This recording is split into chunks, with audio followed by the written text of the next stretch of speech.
이 새벽 시간에 하나님께서 오늘 우리에게 주신 말씀은 요한 3서 1장 1절에서 8절까지의 말씀이 되겠습니다. 요한 3서 1장 1절에서 8절까지의 말씀입니다.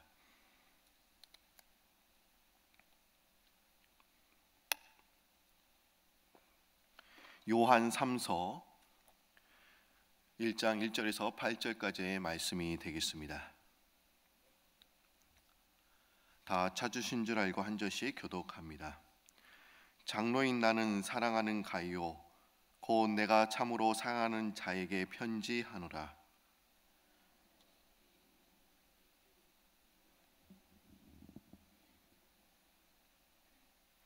형제들이 와서 내게 있는 진리를 증언하되 내가 진리 안에서 행한다 하니 내가 심히 기뻐하노라.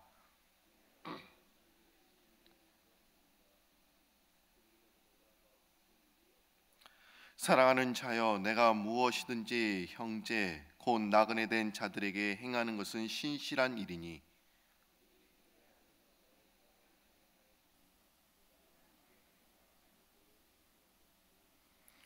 이는 그들이 주의 이름을 위하여 나가서 이방인에게 아무것도 받지 아니함이라. 그러므로 우리가 이 같은 자들을 영접하는 것이 마땅하니 이는 우리로 진리를 위하여 함께 일하는 자가 되게 하려 함이라. 아멘. 타겟이라는 사람이 창이라는 단편 소설을 썼습니다. 그런데 그 단편 소설에 이런 내용이 들어 있습니다. 어느 작은 병실에 두 남자가 입원해 있습니다. 한 사람은 폐암말기 선고를 받은 사람이고 또 다른 한 사람은 디스크 환자입니다. 디스크 환자는 수술을 받은 지 얼마 되지 않았기 때문에 침대에 꼼짝도 하지 않고 누워 있어야 했지만 이 폐암 환자는 그래도 하루에 1시간 정도는 일어나서 창밖을 내다볼 수가 있었습니다. 병세로 보자면 폐암 말기 환자가 심각하지만 또한 절망적이지만 그의 얼굴에는 왜 그런지 늘 기쁨을 간직하고 있었습니다. 하루는 디스크 환자가 창밖을 보고 있는 이 폐암 환자에게 도대체 밖에 무엇이 보이냐 이렇게 물어봤습니다. 그러자 이 폐암 환자는 눈을 지극히 감으면서 이렇게 이야기를 합니다.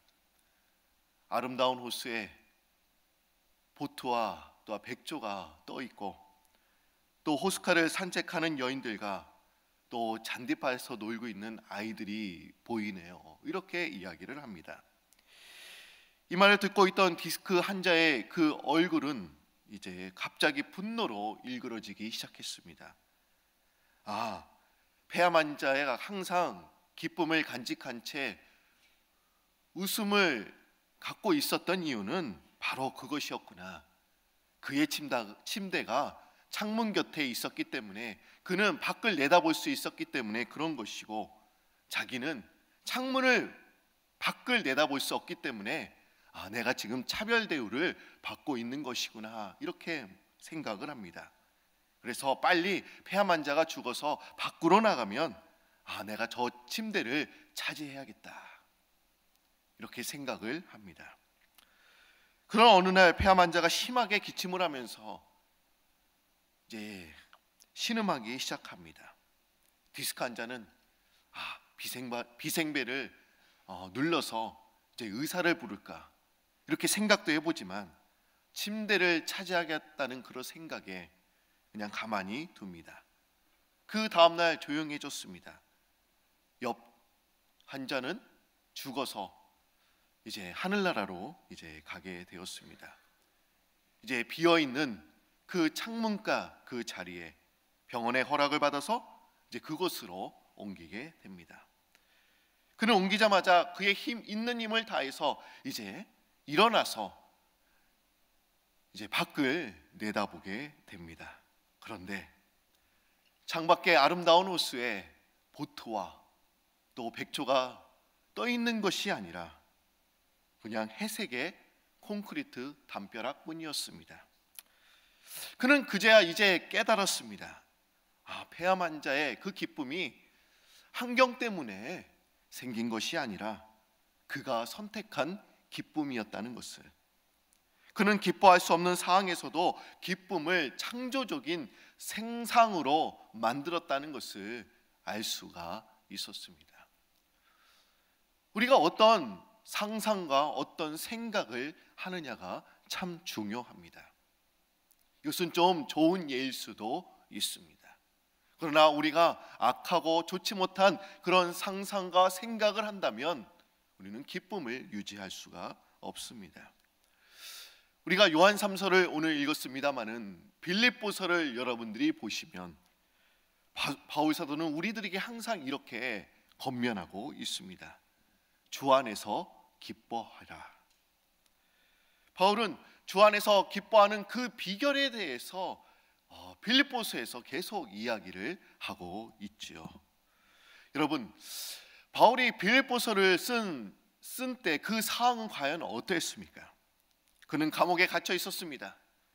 그리고 그에게는 제대로 풀리는 것이 한 가지도 없었습니다.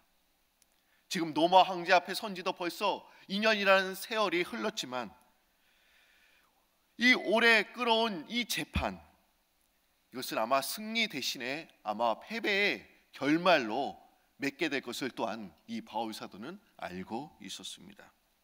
패배란 단순히 명예의 상실이나 또 재물을 빼앗기는 그 정도가 아니었습니다. 그것은 곧 자신을 순교의 제물로 드리는 그런 것이었습니다. 그러한 때에 바울이 빌립보서를 쓰고 있는 것이죠.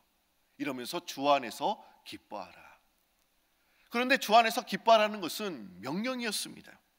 우리에게 권면하는 것도 아니고 사항에 대한 그런 설명도 아닙니다. 우리가 명령하라는 이 명령을 볼 때 이것은 순수하게 수동적으로 또한 주관적인 자세로 체험하는 것이 아니라는 것을 지금 바울 사도는 이야기하고 있습니다. 어느 날 그냥 기쁨이 오겠지, 그냥 바라면서 손 놓고 앉아 있으면 그냥 기쁨이 오는 것이 아니라는 그런 말씀입니다. 우리가 무언가를 기뻐하기 위해서 무언가를 취해야 된다는 그런 이야기입니다. 그런데 우리가 이 말씀을 통해서 우리가 또한 조심해야 될 것이 있습니다. 그것은 뭐냐면 우리가 기쁨을 얻기 위해서 감정이라는 그 부분을 터치해서 이 기쁨의 상태를 만들고자 애쓰는 일입니다. 억지로 만드는 것이죠. 여러분, 기쁨은 어떻습니까? 감정의 영역에 속한 일입니다. 또한 기뻐하라고 명령하니까 이러한 상태에 들어가려고 감정을 자극하는 일을 하는 것은 위험스러운 일입니다. 여러분, 공적인 모임에서 우리가 어떤 것들을 시도하고 있습니까? 그냥 좋은 분위기를 만들려고 밝고 즐거운 찬송을 또한 부르기도 합니다. 이런 찬송을 불러서 우리의 감정을 직접 자극할 때도 있습니다. 하지만 성경에서는 감정을 자극해라 이렇게 가르치고 있지는 않습니다. 오히려 이렇게 감정적으로 다가가고 시도하는 것은 우리에게 얼마나 위험한 일인지 모릅니다. 이것은 거짓 교훈과 이단에 또한 빠질 수 있는 지름길이기도 합니다. 여러분, 이단을 신봉하는 사람들은 과연 어떻습니까? 어쩌면 우리가 예배를 드리는 것 이상으로 더 끈끈한 정을, 더 끈끈한 분위기를 만들 수도 있습니다. 그래서 교회 내에서 자기 자리를 찾지 못하는 사람들이 그곳으로 옮겨가서 또 그곳에서 더 따뜻한 분위기 속에서 또한 이단 교리에 빠지는 사람들이 많이 있습니다. 또한 조심해야 될 부분이 있습니다. 그것은 뭐냐면 사람들이 기쁨을 이렇게 누리도록 약물 복용이나 또한 가상 현실 속으로 들어가는 사람들이 있습니다. 그러면서 이 가상 세계에 들어가는 거예요. 요즘에는 온라인 게임을 통해서 자신의 아바타를 키우면서 내 그 속에 있는 것처럼 자신을 키우는 사람들이 많이 있습니다. 한국에서는 어떤 한 부모가 게임 중독에 빠져서 아이를 굶겨 죽였다는 그런 기사가 나오기도 했습니다. 그런데 그 부모가 어떤 게임에 빠졌냐? 아이를 키우는 게임이었다고 합니다. 여러분 한번 생각해 보십시오. 아이를 굶겨 죽였어요. 그런데 그 가상 세계에 어떻습니까? 자신이 들어가서 또 아이를 키우는 거예요. 얼마나 애 키우는 것이 얼마나 힘들었으면. 가상 세계 가보니까 그냥 버튼만 누르고 마우스만 움직이면 애를 키울 수 있는 거니까 그것이 오히려 더 쉬운 일일 수도 있었겠죠. 또한 우리가 조심해야 될 부분이 있습니다. 그것은 뭐냐면 기쁨이 넘치게 보이려고 우리가 행복한 척 행동하는 것입니다. 행복하다는 인상을 주기 위해서 애쓰는 사람과 실제로 행복한 사람 사이에는 엄청난 차이가 있습니다. 여러분 실제로 행복하다면 누구나 그것을 다 알아채깁니다. 설명할 필요가 없습니다. 그러나 행복하다는 인상을 주기 위해서 애쓰는 사람은 결코 그런 느낌을 우리가 가질 수가 없습니다. 여러분 지금 기뻐하라는 것은 우리의 감성을 터치하라는 것이 절대로 아닙니다. 기뻐하기 위해서 약물 복용이나 가상 그런 세계로 들어가라는 그런 의미도 아닙니다. 행복한 척 보여라 이런 말도 아닙니다. 그럼 우리가 어떻게 행복할 수가 있을까요? 또 오늘 본문에서 말하는 이 요한 사도는 왜 지금 기뻐한다고 지금 말하고 있을까요? 오늘 읽었던 이 요한 3서는 사도 요한이 가이오에게 개인 편지를 지금 보내고 있습니다.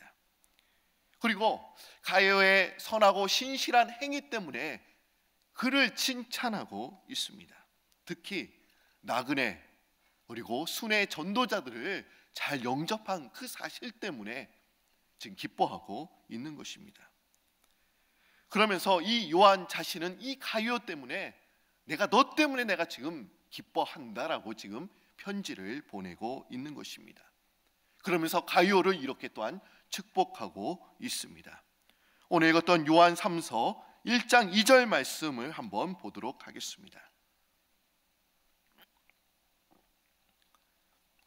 참 중요한 말씀이죠. 우리 한 목소리 있습니다. 사랑하는 자여, 내 영혼이 잘된 같이 내가 범사에 잘되고 강건하기를 내가 간구하노라. 한국의 한 교회에서는 이 본문을 가지고 삼박자 구원론을 만들어냈습니다. 예수를 잘 믿으면 영혼이 잘 되는 영혼의 축복과 또 범사가 잘 되는 물질의 축복과 또 질병에서 벗어나는 건강의 축복도 받는다. 이것이 삼박자 구원론입니다. 이 구원론은 굉장히 은혜로운 것처럼 우리가 보입니다. 그리고 삼박자 구원론이 한국 교회에 큰 영향을 미친 것은 또한 사실이기도 합니다. 1970년대, 80년대 한국의 경제 성장과 이제 맞물려서 경제적으로 가난하고 또한 육체적으로 병들고 정신적으로 공허한 사람들에게 영적, 물질적 또한 육체적 축복을 약속하는 이 삼박자 구원론은 참 아마 매력적으로 들려왔습니다. 하지만 이 삼박자 구원론은 잘못되고 왜곡된 지금 복음을 전하고 있는 것입니다. 왜 그럴까요? 이것이 왜 잘못된 것일까요? 개인의 영적인 축복과 개인의 만사형통 그리고 개인의 육체적 건강이 가장 중요한 기독교의 본질이다. 그리고 신앙생활의 목표인 것처럼 말하고 있기 때문에 이것이 잘못된 것입니다. 이것이 기독교 복음의 본질인 것처럼 또한 기독교 생활의 또한 중요한 부분인 것처럼 말하고 있었기 때문에 이것이 잘못됐다는 그런 말씀입니다. 또한 이런 삼중 축복론, 이 삼박자 구원론은 성도라면 누구나 마땅히 받아야 된다고 또한 주장했었기 때문에 이것은 잘못된 것입니다. 이렇게 주장하는 사람들은 자신의 주장의 신비성을 더욱더 높이기 위해서 이 본절 말씀을 거꾸로 해석했습니다. 그러면서 또한 이렇게 이야기를 했죠. 범사가 잘 안 되고 육신이 약한 것은 무언가 너에게 문제가 있는 거야. 너 지금 믿음에 문제가 있는 것 같아. 너 똑바로 신앙생활을 안 하니까 이렇게 지금 병들고 힘든 거야. 이렇게 해석을 한 것입니다. 그러면서 사업이나 건강에 문제가 있는 것은 자신의 믿음을 또한 반성해야 되며 이제 적극적으로 믿어봐야 된다. 물론 이것은 영과 육에 대한 그런 축복이 담겨져 있으니 온전한 축복이기도 합니다. 그리고 이 땅의 모든 성도가 이런 축복을 받을 수 있다면 그 이상 기쁜 일은 없을 것입니다. 하지만 요한 사도는 이 삼중 축복론, 이 삼박자 구원론을 말하기 위해서 이 본서 요한 3서를 기록한 것이 절대로 아니라는 것입니다. 그럼 왜 요한 사도는 이 세 가지 축복, 이 삼박자 구원론에 대해서 왜 말하고 있는 것입니까? 요한 사도는 이것을 삼박자 구원론이라고 말하진 않았습니다. 그냥 세 가지 축복이죠. 그 답이 3절과 4절에 나와 있습니다. 우리 3절과 4절 말씀 보실까요? 한번 여러분들이 읽어주시기를 바랍니다. 시작.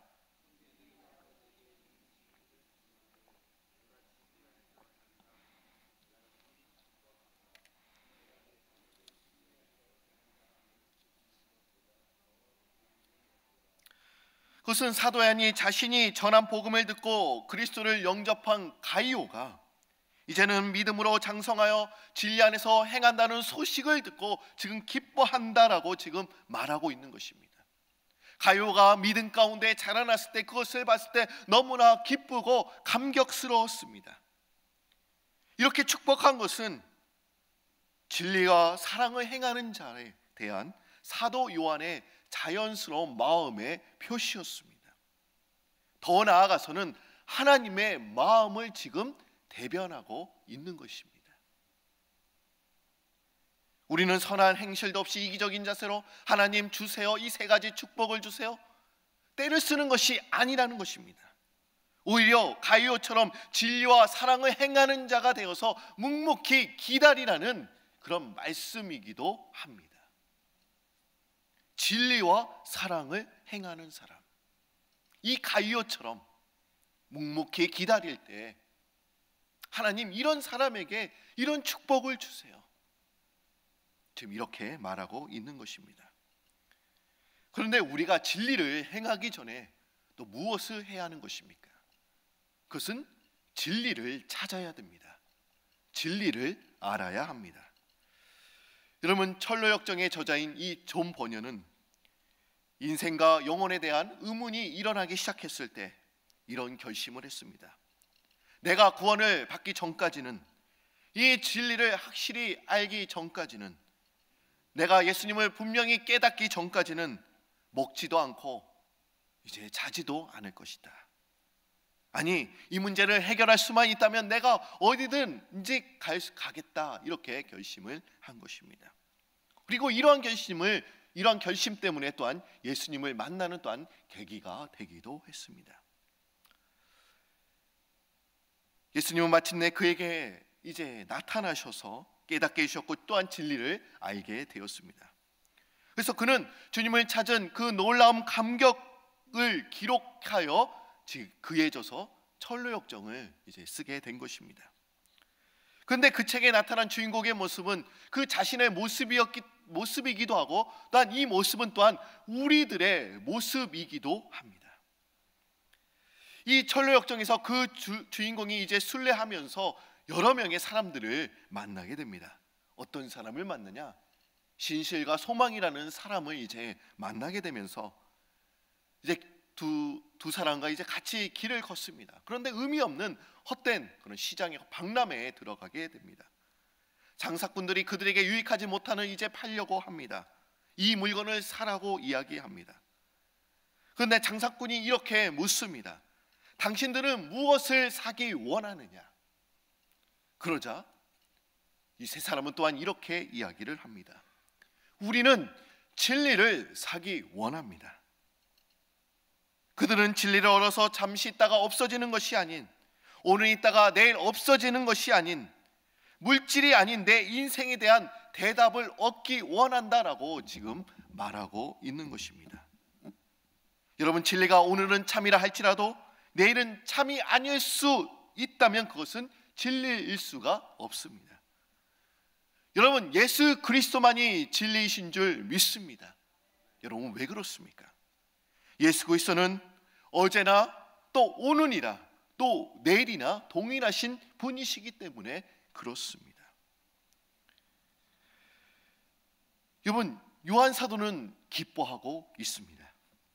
그것은 가요가 진리 안에서 행한다는 그런 소식을 들었을 때 지금 기뻐하고 있는 것입니다.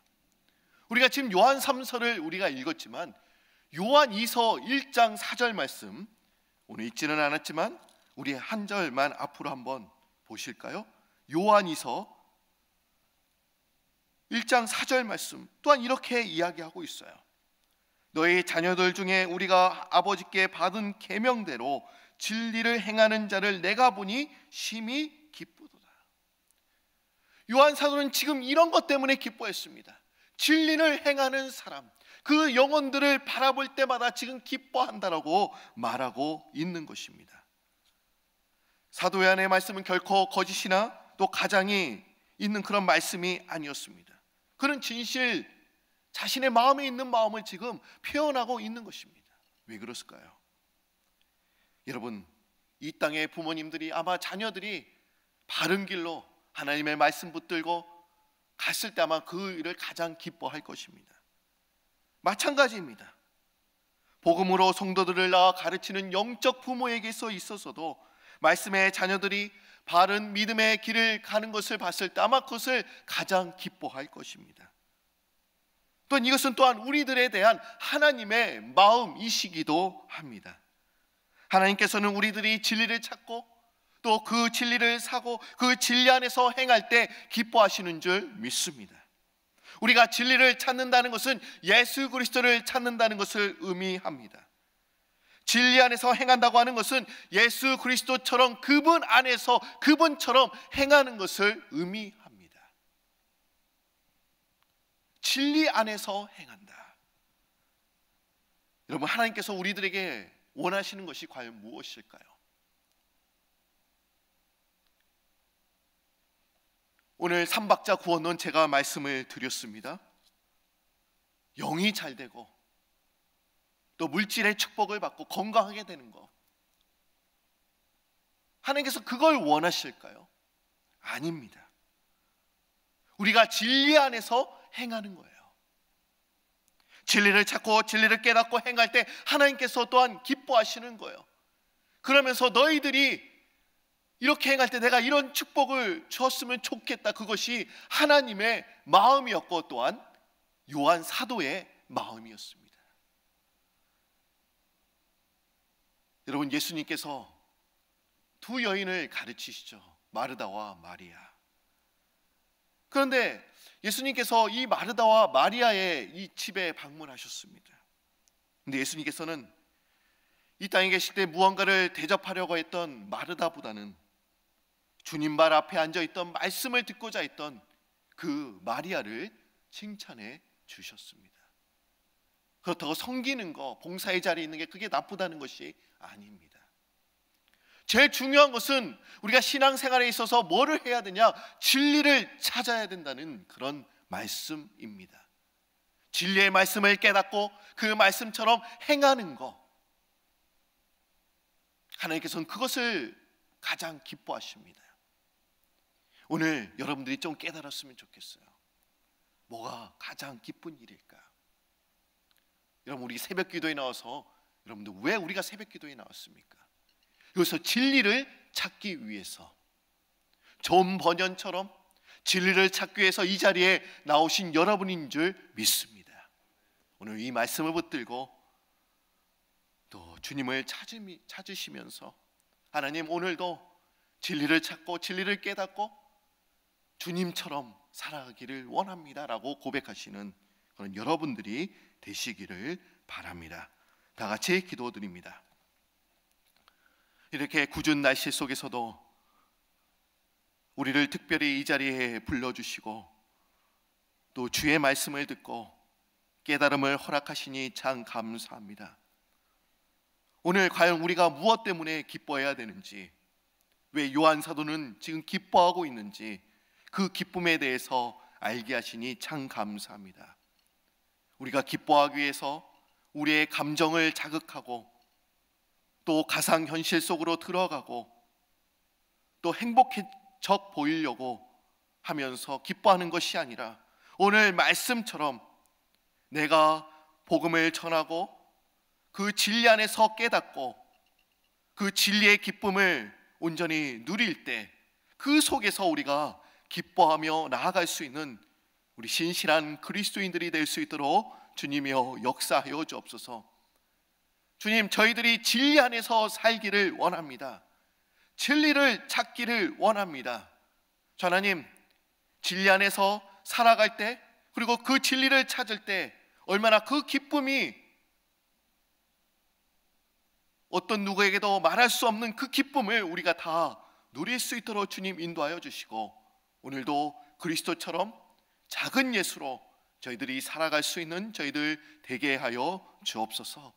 하나님, 프라미스 교회를 더욱더 사랑하여 주셔서 말씀에 흥황하는 교회가 되게 하여 주옵소서. 진리를 찾는 영혼들이 더욱더 많아지도록 주님 인도하여 주시고 진정으로 하나님이 기뻐하시는 천국 백성이 되어서 진정으로 이 세상에서 아버지 빛과 소금의 역할을 잘 감당하며 선한 행실을 행하며 살아갈 수 있는 저희들 되게 하여 주옵소서. 주님께서 저희들에게 주신 계명들이 참 많이 있습니다.